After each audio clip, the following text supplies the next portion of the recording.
On today's episode of The Glue Guys, we're going to dive deep into that mailbag, pull out the best questions, comments, and queries about Kyrie Irving, Kevin Durant, Ben Simmons, Royce O'Neal, and your 2022 Brooklyn Nets. So well done, Mike.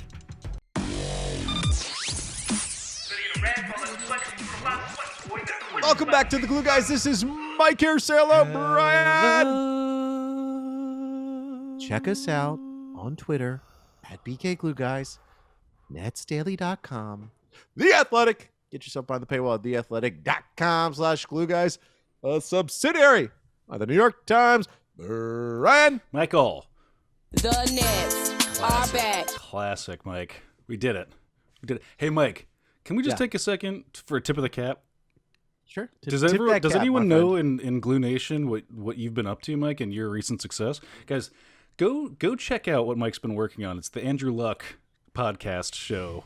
What's the title of the podcast? It's Brian? The Athletic Football Show, right? But what's the title of the series? If you're going to guess. Mr. Lucky, the the story of Andrew Luck. The story of the Boston Celtics mascot. Yeah. No, what is yes. Yeah, give it to me. It's called Luck. Luck.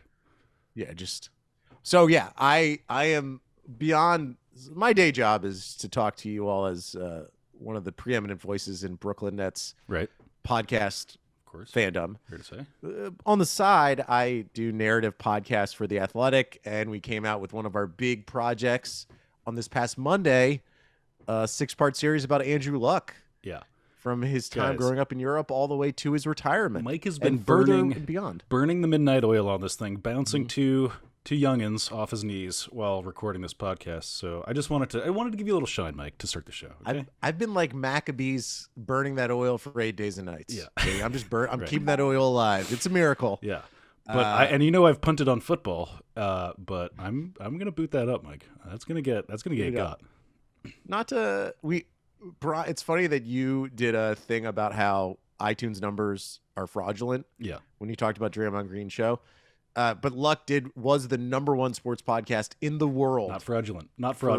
In this case. Those are stone cold numbers. Yeah. Everyone saw them. Yeah. His voting machines were 100% accurate. Yeah. Yeah. So, right. So we, it was a lot of work. Zach Kiefer was the host of the series. Zach covers the Colts. He covered Andrew Luck during his career. He absolutely crushed the process. Yeah. We talked to a lot of great people. So if you cared at all about Andrew Luck, I'm telling you, it's like a fun listen. There's a couple of moments for people that should be a super duper fun thing to hear. Yeah. I read the little article about it. And I mean, just to put into perspective how much I've put it on football, I was at a bar, some guy, just making sports talk. And some guy was talking to me about Deshaun Watson. And I intuited that this was a very formative, big name in football, though I don't know who Deshaun Watson is. And I had to admit mid-conversations, I think this is going to be bad, but I don't. I'm worried that I'm not even saying his name right now. That's how much. No, you did it. You nailed it. You nailed Deshaun Watson. Good. The very difficult Deshaun Watson. Yeah. So anyways, just to put that in perspective. And even yet, I mean, anyways, I'm going to be listening. And one last little tip of the cap, pat on the back. Before we get to Mailbag, that's pod@gmail.com. We joke on this show that we are a subsidiary of the New York Times, which we are. We are technically part of the NYT Co. by being affiliated with The Athletic, and then The Athletic being owned by the New York Times. The Luck podcast was on the homepage of the New York Times. So your glue guys, look at you. Ipso facto, your glue guy. The next step is this very episode to be on the front page of the New York Times. I don't see why not. Printed edition. I don't see why not. Let's dive into that mailbag, hey, Brian. Mike, let's do it. First up, cheer boy. That's Peter Goodman. You see what I did here? Speaking of, whose signature, should we give out his mobile number? Yeah, please. His signature is dox him fully. Is global economic correspondent for the New York Times. Wow. And now we're truly global coastal elites. We've done it. We've patted our back. It's the echo chamber. It is the echo chamber. Peter says, love you guys as always, even as I struggle to tell my children what came of the Irish wake now another lifetime ago. I know. Peter, Peter, I'm so quick behind the curtain Brian and I were going to do an Irish Wake episode. Des Lombardo's idea. It's a fantastic idea. What we're going to do is put to bury the dead of the past season. Yeah. But we tried to get a bunch of people like Peter to do it. Peter's the only one to do it, and he did it with his kids, and it's so sweet. And I feel like we should just play it, regardless. So Peter, we'll put it on one of the upcoming episodes. But blame everybody else. Honestly, blame everybody else. Nobody else. I mean, we're not going to names. I'm going to. Don't name names. Don't do it. I know you will. I know you will, and that's good enough. I'll name names. Yeah. But Peter did it with his children, and knowing how kids are, they haven't slept. Yeah. Since he did it a month ago. So I apologize. Peter will play it on the episode. You kids will be internet famous someday, but not for this. He says, what the hell is up with the Kyrie wants to stay story? Are we supposed to think now that there is less than a warm glow between him and KD, ... that KD wants out for some reason other than being offended on behalf of his beloved running mate? ? Is KD leaving Kyrie? That seems like BS. The anonymous source in the Brian Lewis report asked some version of, in quotes, why would Kyrie have opted in if he wanted out, end quote. I can think of 30 million reasons for doing that. Has Kyrie hired an image consultant, now laboring to fix his appalling reputation? Or, as I'm more inclined to believe, is Kyrie, much like the Orange president, a figure who just wings it at all times without strategy, beggaring any attempts to delineate some kind of coherent strategic position? Does Kyrie even know what he wants? Does his desire, his grasp of basic facts change by minute? Count me confused. Mike, there is rumblings everywhere. We're hearing little chirps from all sides. Various sources. So we don't have any sources. These are all just our own thoughts and musings. But do we think that there is some smoke between a little beef even emerging, if you will, Mike, between Kyrie and KD? Is it possible that we're looking at some Wagyu? So I think the beef, if we're going to do killer comparisons, beef to what's happening between Kyrie and KD, I think it's a carpaccio. Okay. It's uncooked, right? Right. It's maybe lightly vinegared with some mustard seeds on it. Okay. If that's what a carpaccio would sometimes. You could probably get there. I think so. Yeah. You get to the point. Because it's not a well done Donald Trump steak, right? Yeah. It hasn't been filleted and put out into the fire pit and burned for the open community for all to see. It's not like Ja Morant versus the Warriors. That's some beef, right? That's where's the beef? Arby's, new sponsor to the podcast. This is like simmering. It's the what's the thing where you like put the meat in a bag and then it's in water and then you cook it. A sous vide. It's not. It's almost a sous vide. It's a very light, long-term sous vide. We're just at the point where the water. But yes, a beef tartare. I just want to make sure that a tartare. Yes, a tartare. Did you know a tartare carpaccio? Funny story. When I was 19, I want to say, I was brought to a resort in the Dominican Republic by my now wife's family, then girlfriend, for her sister's wedding. Trafficking story. And we went to dinner first night, and everyone's playing it safe at the Dominican Republic resort, in terms of food options.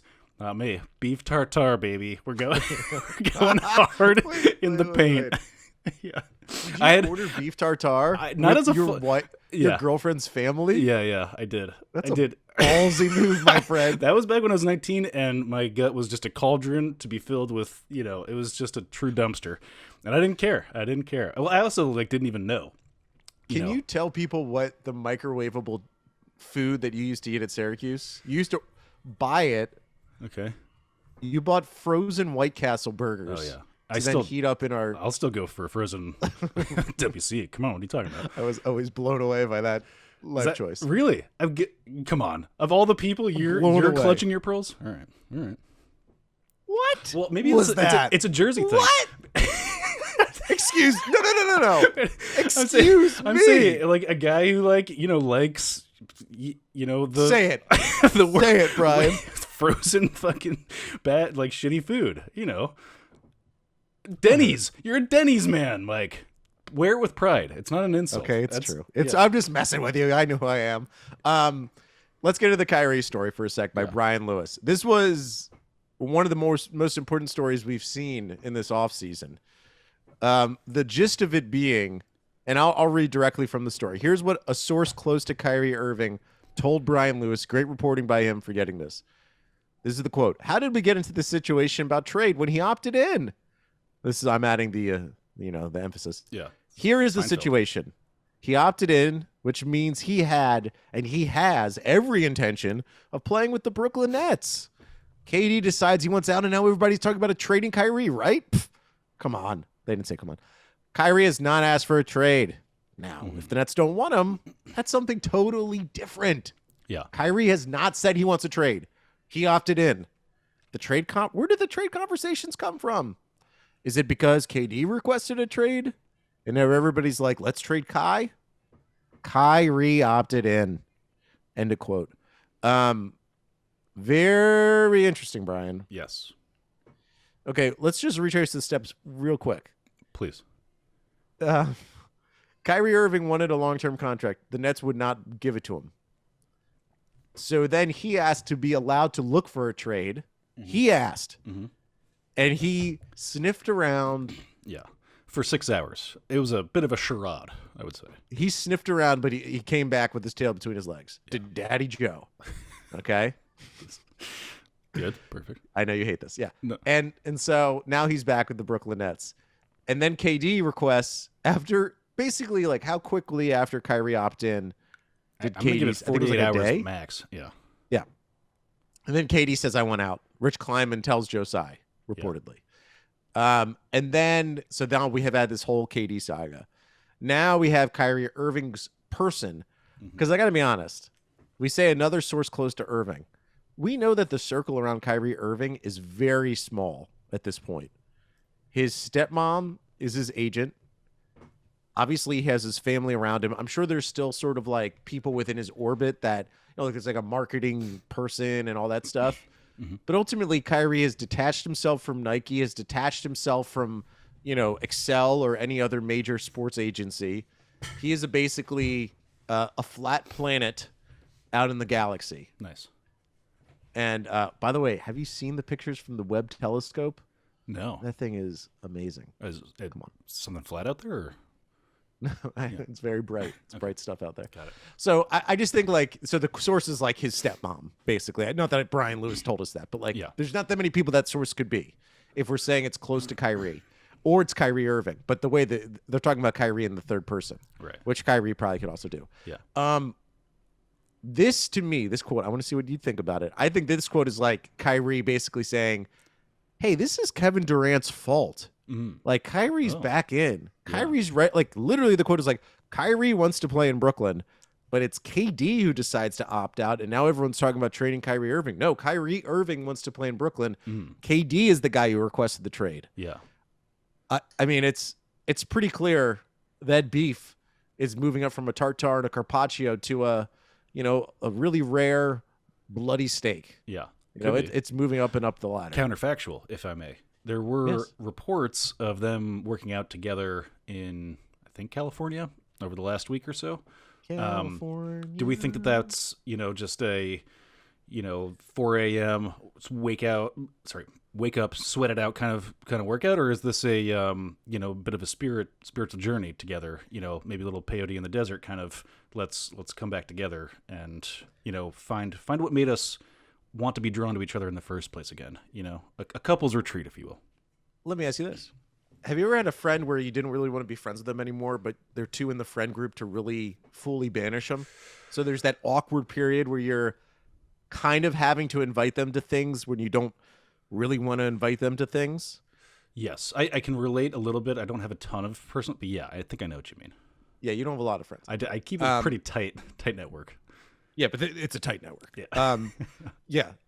So I think it was like Kyrie Irving and Kevin Durant are both in LA or wherever they are. Mm. And either Kyrie or Kevin Durant is going to go on a run, and either one of them felt compelled to invite the other to this run. I think we don't know enough. We don't have enough information to say that Kevin Durant does not want to play with Kyrie Irving.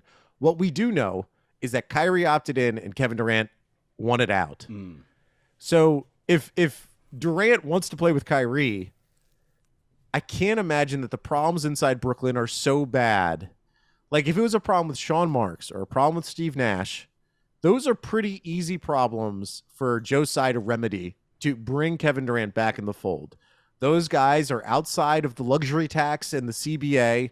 You can fire a general man. You can fire 12 general managers in a row and has no impact on your luxury tax, right? So Kyrie Irving, though, by being on the roster, very complicated. You can't just fire Kyrie and then simply hire a better point guard. You have to trade for that person or sign that person. We know that they couldn't sign anyone if they just let Kyrie go for nothing. And the trades, as we've seen, are basically Russell Westbrook and nothing. No one else wants Kyrie at what he is and who he is at this point. Yeah. Do you agree? Do you believe that there's a rift? Or not even a rift, just that there's maybe a recognition from one of the two parties, Kyrie or Kevin Durant, that maybe their relationship shouldn't continue to be as teammates? Dude, yeah, I mean, if I really like search my heart of hearts on this, you know, even as a fan with a bunch of distance between me and Kyrie and his goings on a daily basis, I find him pretty annoying, pretty infuriating, like his decision-making processes. I like, you know, there's things that I like about Kyrie. Obviously, there's a lot of things that are annoying about him. I can't imagine that. I mean, everyone sort of has to have some version of a relationship to that. I do think it's interesting, though, in general, that, like, you know, KD in his own right has had some beef with previous teammates and stuff like that. Kyrie, obviously the same, that it seemed unlikely that they would just have this like blissful relationship in perpetuity, just because like there's so much circumstances around them that have led down this path before. For my purposes, you know, KD seems very much about, you know, hoop life, and in a way that Kyrie is increasingly not, and I could see that being pretty triggering. So, in my heart of hearts, you know, gun to my head in Roblox, I do think that will always make me laugh. I don't know why, but it's a good meme. I do think that it's possible that there is a little bit of an emotional rift like forging between that. How could there not be, right? It's this championship window. They're so fleeting, and to voluntarily kind of is it even a window? With it. It's like a revolving door where it never actually opens. It's just, it does turn though. There's movement, right? But there's never actually a gap between the inside and outside. Mike, that's some of your best work right there. That's pretty good. Thank you. Real quick, I just want one more quote that I think is telling. This is also from this source. This is from the Brian Lewis story. I think when KD said he wanted a trade, he didn't say, I'm going to trade to where Kyrie goes. Again, Kyrie's own source is saying directly, hey, yeah, I don't know if Kyrie and KD are like a pair. And like every trade rumor, whether it's involving Kyrie or KD, they aren't paired up together. And KD could simply say, oh, yeah, I want to continue to play with Kyrie. Please trade us both to Team X. Trade us to LA for Anthony Davis, Russell Westbrook, and all those things. And they could demand that. And it wouldn't happen, but they could demand it. Next up, cheer boy. That's Matt the Madman Parker. I'm gonna start. There's some of those in there. So this is gonna trigger a lot of people. Okay, and I just want to preface this: if you have, you know, a bunch of if James Harden is a trigger word for you, okay, earmuffs, because we're gonna talk a little bit about James Harden. Matt Parker says Harden victory lap. He says go deep on our quote unquote real Nets fans should root for James Harden. End quote. Now that he signed a very favorable extension for the Sixers, I dare you, Mike. Should we take a victory lap here? Because gotta tell you, at the end of this whole thing, now that the smoke is not at all cleared and completely billowing out of the windows, James Harden appears to be the most reasonable party in all of this. Is that fair to say? I mean, I don't know. That contract was very reasonable, Mike. Yes, and I guess I think we should. I would love to take a victory lap. Okay. With the real Nets fans should root for James Harden. That's the really inflammatory part that we don't necessarily need to lean into because people get wildly pissed off about that. Well, but the thesis behind it was like the opposite of what has happened. The thesis behind it was if the Sixers win a title, James Harden gets the 5-year extension that's at the maximum rate, and then he gains a bunch of weight and just is a floating cheesesteak on the floor at the Wells Fargo Center or whatever. At Gina's. the opposite has happened. They lost. I mean, I guess this again goes why real Nets fans were. They lost, so he took a haircut so that they could compete for a championship and sign PJ Tucker, trade for DeAnthony Melton, and do everything that they've done, which has been very smart moves, which is what Daryl Morey does. He knows how to get some good role players around stars. Not that I like PJ Tucker, but it is it's kind of gone under the radar that Harden took a haircut on his salary. Probably because also like the market for him too wouldn't have been super duper max money like everyone else. Yeah, it's a bit of an L for Shawnee Marks and the Nets. The fact that Kevin Durant wants out, Kyrie's opting in, but no one wants him, and James Harden's saving teams money so that they can compete. Yeah, a bit of an L. But let's not linger on it too long because if you have your earmuffs on right now, take them off. Okay, that's it. All right, the bad man's gone. Next up, cheer boy. That's Ryan. Hello, Newman. You're better than that, See Brian. what I did? Well, you sounded like Seinfeld earlier, and it's you primed me. He says, hello. At Marx's first offseason press conference, he was very adamant on rebuilding the culture, Michael. Obviously, a lot of that was directed at someone whose name rhymes with Schmirving. But if they do bring him back, what exactly has this team done to rebuild their culture? The coaching staff and roster is largely intact from last season, assuming #RunItBack happens. Yours cordially, Ryan Newman, a.k.a. D-Bronx, from the Discord. If you're not in the Discord, you're missing out. Link in the YouTube description and Twitter bio. Get in there, Mike. The Nets have done absolutely nothing to rebuild the culture. Don't tell me Royce O'Neal is a culture builder. One, the Jazz weren't that culturally sound with what was happening with Donovan Mitchell and Rudy Gobert. But like, if it's a run it back, that's what's so silly. Like, I support a run it back mentality for one final year. We talked about it. It's like, if there's truly not a rift, if the beef isn't that cooked between KD and Kyrie, if the beef can be put back into the freezer and frozen to be brought out for another time. You don't want to put it back in the freezer because that's a kitchen nightmare. Chef Ramsay will pop up and shut your restaurant down. But I support the run-it-back mentality. But the idea that they are rebuilding their culture, if that is what happens, it's fraudulent. And it goes back to, I love a lot of what Sean Marks has done, but the stances against the vaccine with Kyrie, sort of like the public remarks that he would have had about how we need to rebuild the culture. If they do run it back, then like, why do we trust anything that Sean Marks says ultimately? Like, we know who he is. We should know who he is. He's going to do what helps the team win. And he's going to think, and as he should, that Kyrie Irving and Kevin Durant being back, as culturalist as they are, as Beverly Hillbilly-ish as they may be to the overall cultural makeup of the team. That's great. They won't help. But again, I support the run-it-back mentality. So I don't care about culture, frankly. I care about dubs, my friend. But does culture inform the dubs? Culture can inform dubs, but as we saw with the Lance Dance documentary, that Bulls team's culture was out of whack, and they got the dubs. Next up, let's do a quick break. Coming back, take it back. Quick break. They stink, and we'll come back to your episode of the Glue Guys. And we're back, Brian. Next up, cheer boy. That's Josh Zide. Glue Guys, Josh says, love your podcast. Love you, Josh. Here's a rant of what has bothered me most from the Nets.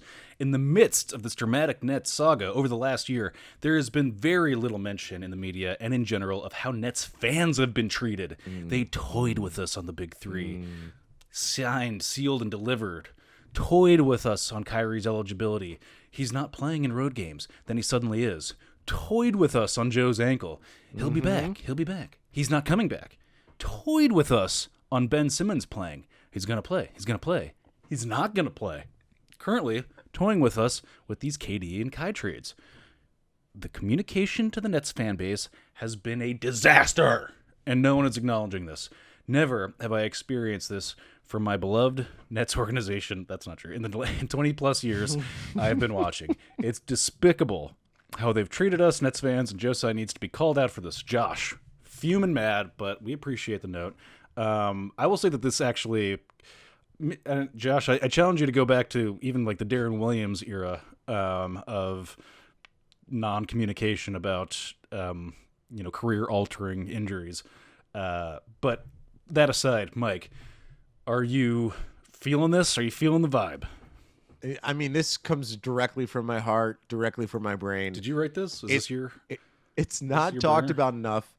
People love to shit on Nets fans. A common retort: the beloved Mina Kimes. Okay, we love Mina. Mina was on. We talked about this a little while ago, but she was on a great podcast with Haley O'Shaughnessy. What's that show called? Spinsters. Fantastic name for a podcast. Mm-hmm. And they were polite about this, but Haley was like, Mina, do you actually know any Nets fans? And Mina talked about it. Yeah, I do know Nets fans, and meet us. But it's a common retort. Are there real Nets fans? We know there are. Our listenership, we get 1 million downloads an episode. Yeah, it's crazy. Or close, just about. I mean, it depends. It fluctuates up and down. Depends what it seasonality. Give or take. Give or take. And we know that the real Nets fans. And Nets fans are made fun of constantly. Oh my God, the environment at Barclays is not nearly what it is for at the Garden. I've been there. Look, I'm critical in my own right. And we can understand sort of the differences and the shortcomings. But the way that this regime has treated those Nets fans, the players, management, every bit of the organization, not just Kevin Durant, Kyrie Irving, but also the way the Nets PR staff has. I mean, I'll get personal here.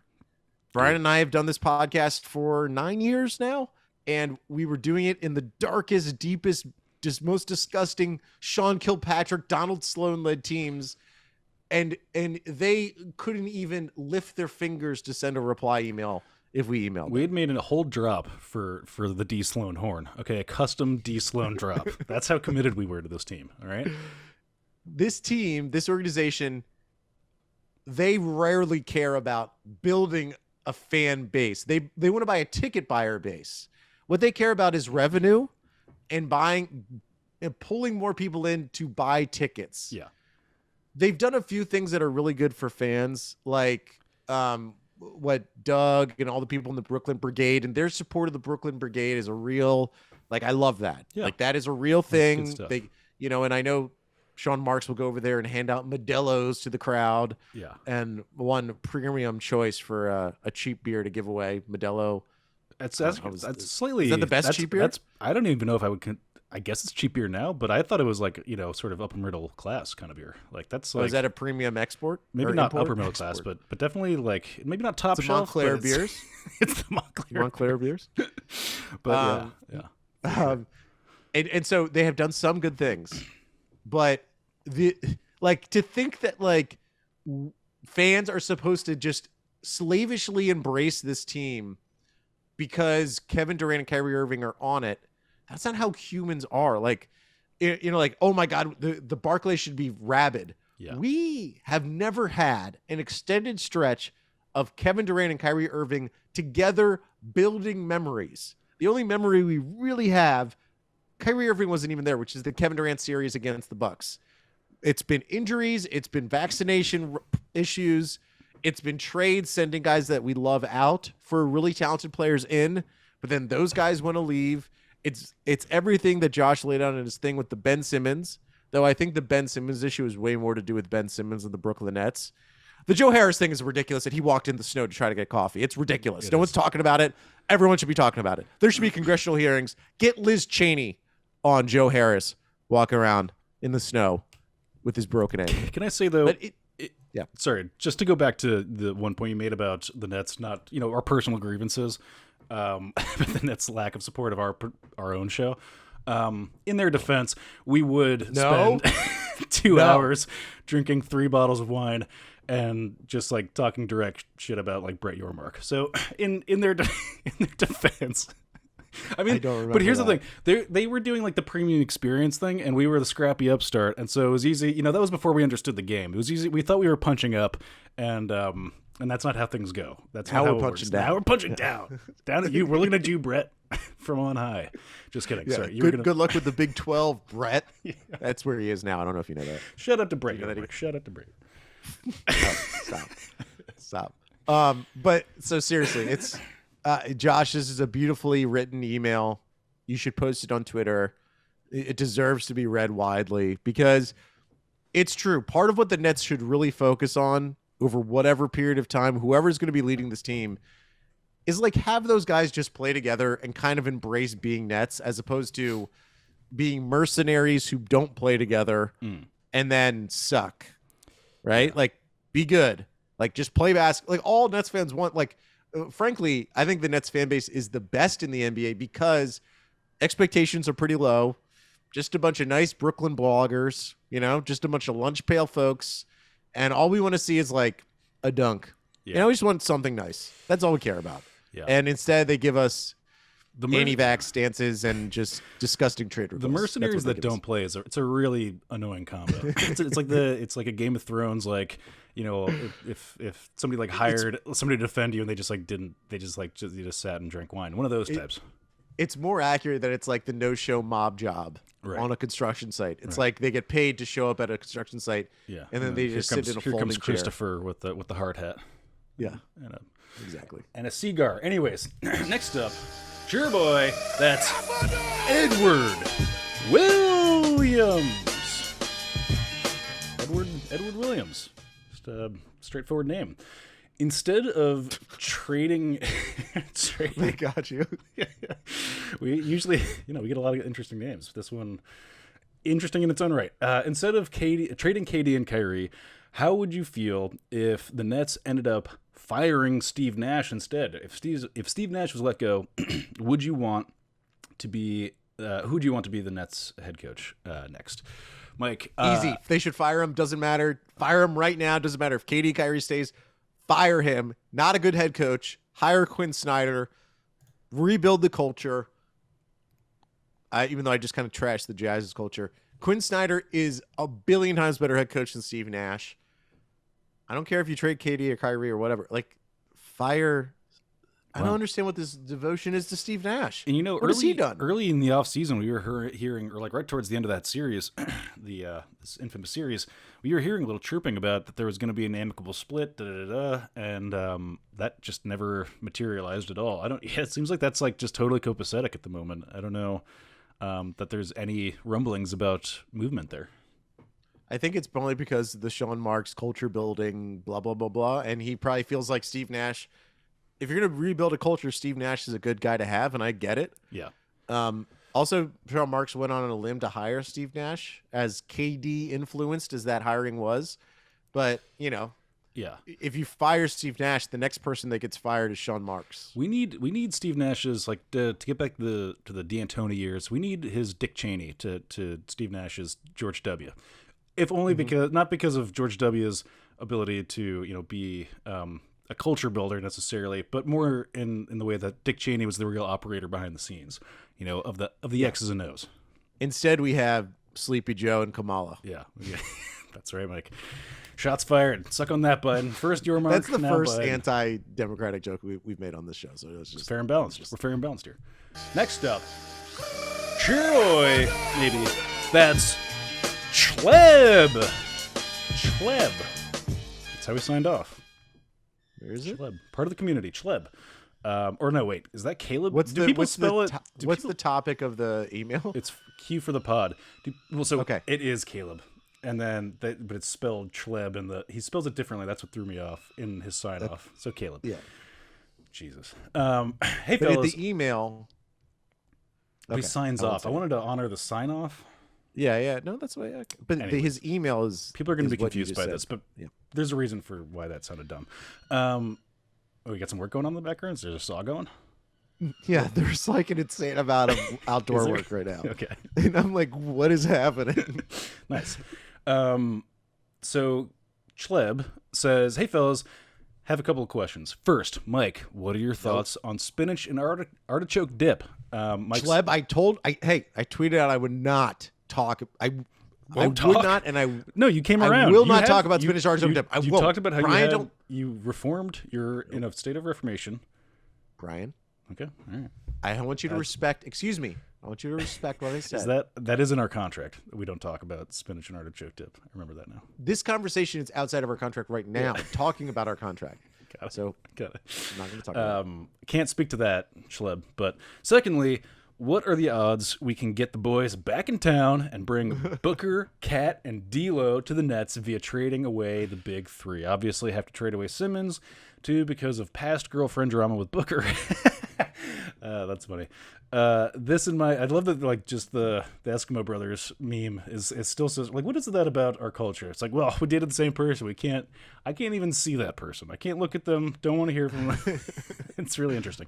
Anyways, this, in my opinion, would be the perfect conclusion to the big three best friends trio of Harden, KD, and Kyrie by instead bringing in a best friends trio that is not problematic. Let's go Nets. Schleb.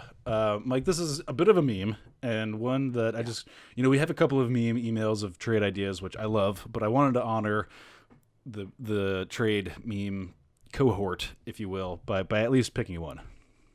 Yeah, so I'll be honest, like, my grasp of the CBA isn't very strong. Mm-hmm.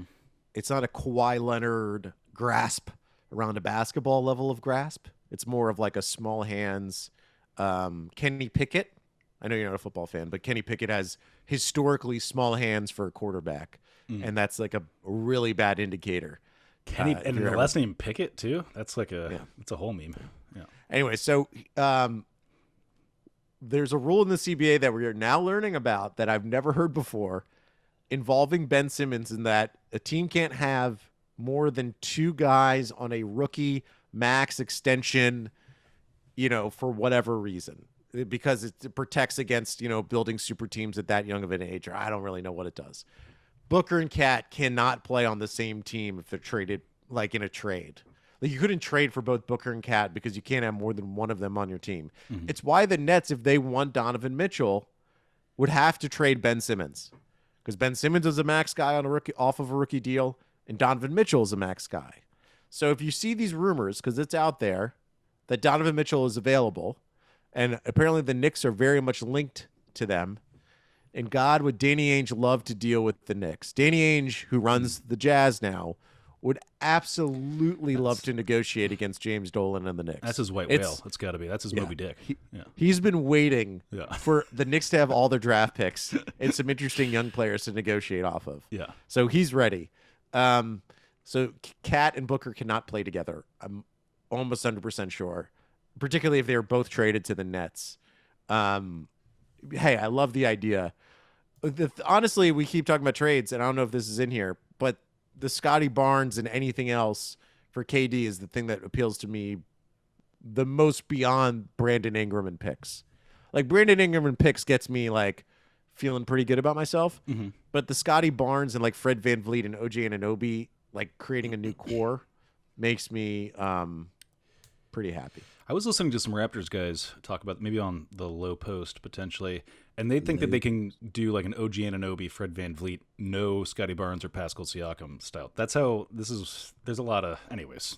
I'm sure. By the way, I really like OG Anunoby. I really like Fred VanVleet, but you need, like, that's why the Scotty Barnes piece is so crucial, and why probably the deal doesn't happen, is that it needs to be like the Brandon Ingram, Scotty Barnes level of tier. Or Jaylen Brown.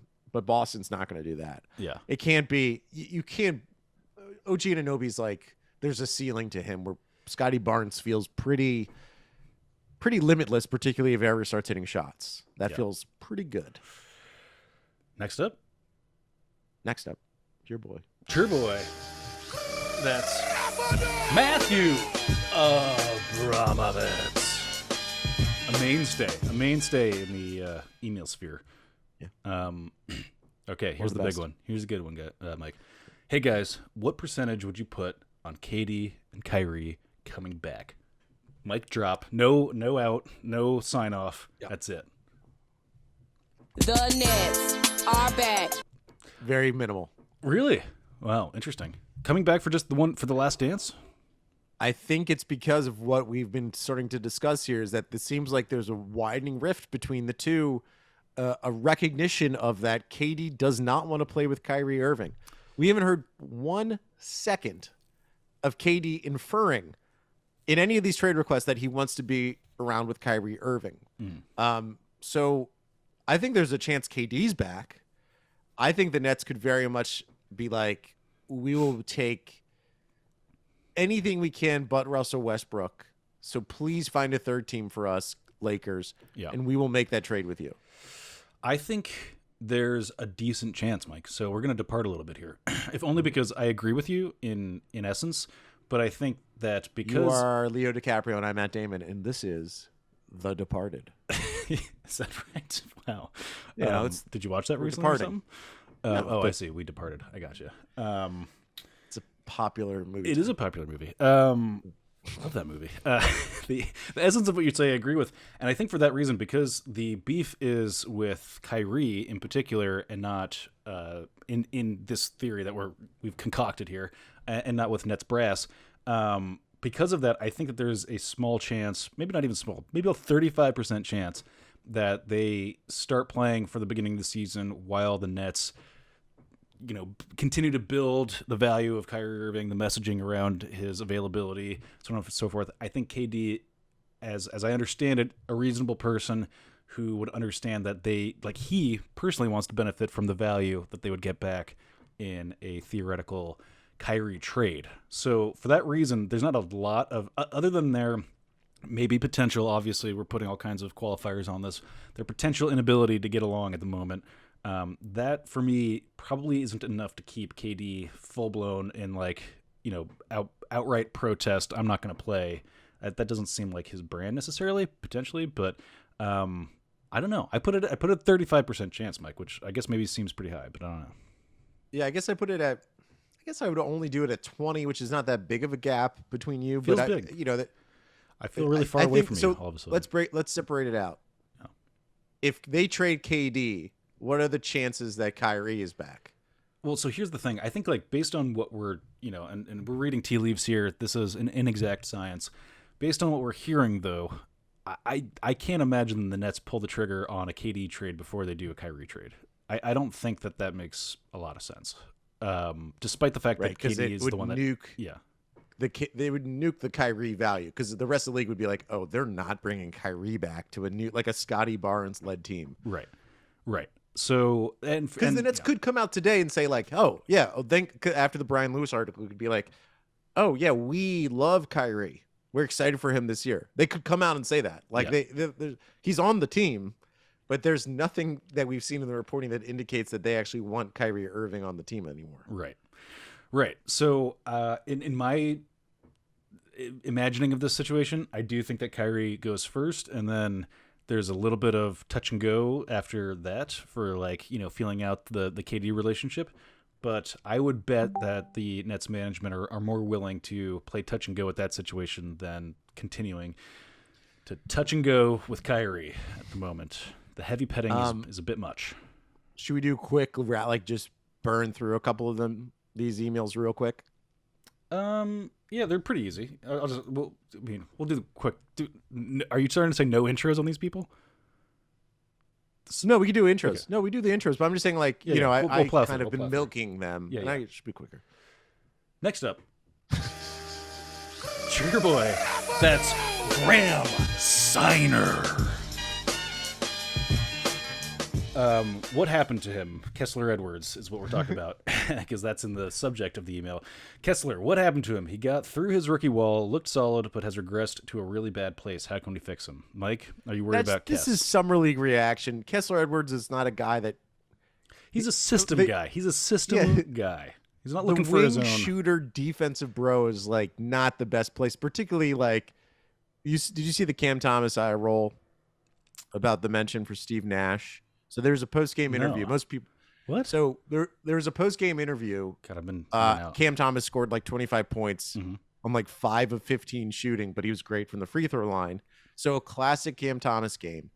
And the sideline reporter for ESPN or whatever talked to Cam Thomas. It was like, hey, I talked to Steve Nash before the game. He says he really wants you to work on, he's excited about your scoring, but really wants you to work on your ability to set up your other teammates. And as she's saying that, he eye rolls like Why have I missed a 13-year-old girl talking to her dad. Yeah. Like a situation.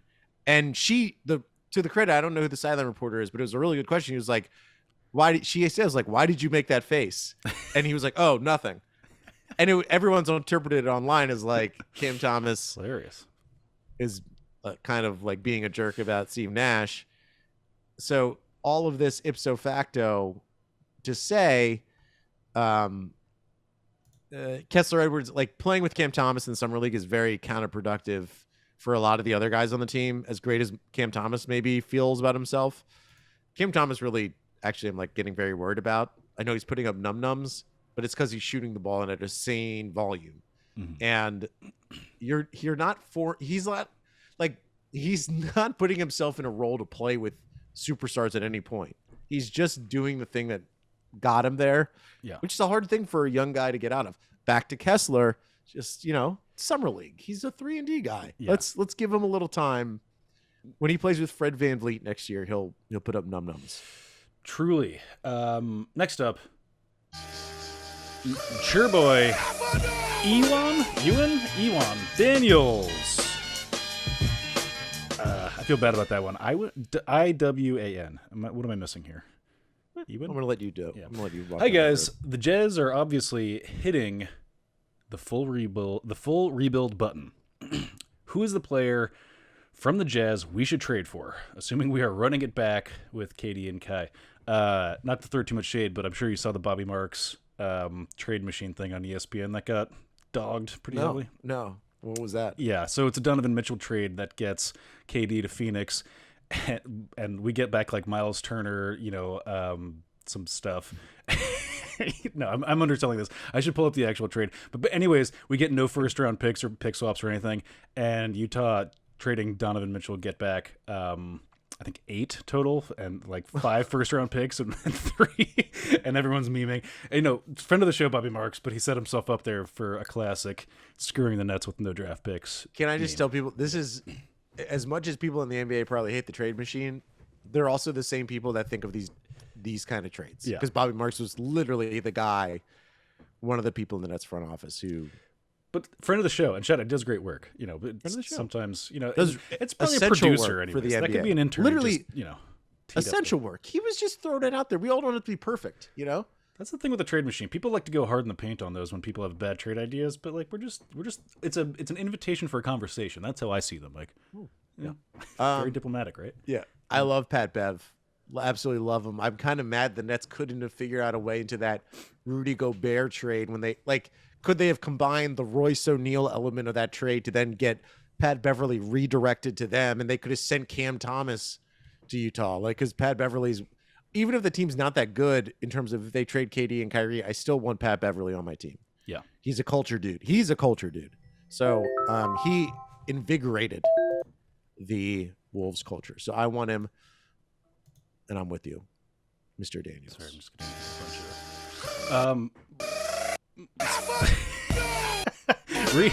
remix. Sorry, I'm getting a bunch of notifications on my thing. Mike, we're at our 50-minute mark. Stink! And there's still. There's one email I want to address. Yeah, please.